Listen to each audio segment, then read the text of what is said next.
Although that defense sounds a little bit doubtful. Cheap power to the consumers. I don't know how many actually would admit that they're getting cheap power. Well, the opposition is not going to buy it. Neither will the people be, perhaps. But the opposition is, of course, going to take on the government over this CAG report on modernization of Delhi Airport as well. That's the other bomb. The report charges the Aviation Ministry and Airport Authority of India for allocating land worth billions of rupees to the Delhi International Airports Limited, again at throwaway prices.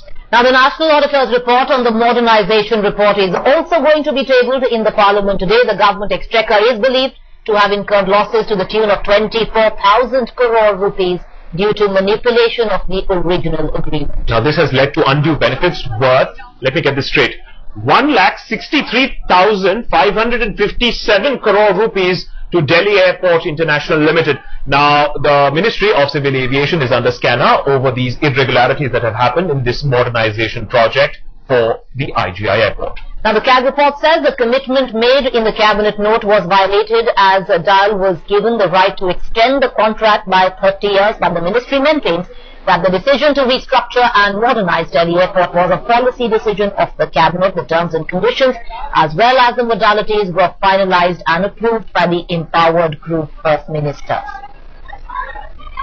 Alright, so let's now break the airport issue down also. Now, Javed, we know the sort of defense that is going to come in as far as the coal issue is concerned. The government says nothing wrong happened. We wanted to ensure cheap power supply and profit maximization was never really the issue here. How are they then going to explain giving away land to a private company, and land you and I and anybody would know close to the airport worth a lot more? How does that then fit into an explanation? Look, I can give you broadly the line of defense that the Civil Aviation Ministry is going to take. They say, one, the report is factually incorrect, that all decisions were taken and cleared by the Cabinet and the EGOM, that Civil Aviation Ministry's views have not been taken on board, that the tender process was cleared and endorsed by the Supreme Court and it was not changed after that, and that figures in the CAG report, they say, are highly exaggerated. This is the line of defense that the Civil Aviation Ministry will take. Of course, my colleague Mayur Jha will have a lot more details. Let me go across and ask him.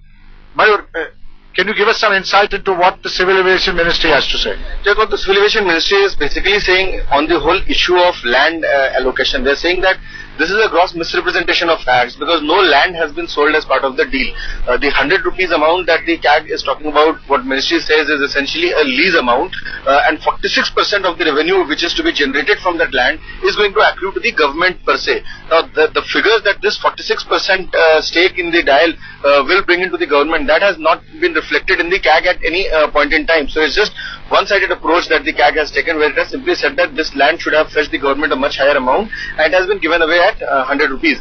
So they're saying that the factual incorrectness here is that there is no land sale at all and it is just a lease given to a company in which government has 46% share, so no question of loss arises there. The other issue, Javed, is the issue of UDF. Now, this is an issue that concerns people like you and me much more than what happens in the land, because we pay a UDF, a premium on our tickets to board our flights. Now, CAG has said that this is a violation of the tender conditions. To this, the government says that this was approved by IRA and now it's becoming a jurisdiction issue, Javed. IRA, the Airport Economic Regulatory Authority, says that this is the sole body that has control over framing any tariffs as far as the airport is concerned, and CAG does not have a jurisdiction on that.